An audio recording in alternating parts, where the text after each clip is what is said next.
પૂજ્ય અશ્વિન દાદાને ખૂબ નજીકથી નિહાળ્યા છે, એમના દર્શન કર્યા છે, એમને આપણા ઘરે પધરામણી પણ થઈ હશે, સભામાં પધારે. એક આઈડિયલ સામે હોય તો આપણે જીવન જીવવામાં સહેલું પડે.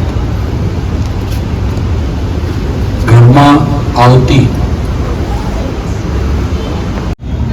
આપણા માટે મંગલકારી દિવસ સાધુ સદગુરુ સાધુ પૂજ્ય અશ્વિન દાદાનો પ્રાગટ્ય દિન તિથિ પ્રમાણે અને 27 તારીખ એટલે मशाल लेकर कार्य अनुपम करनारा हम युवा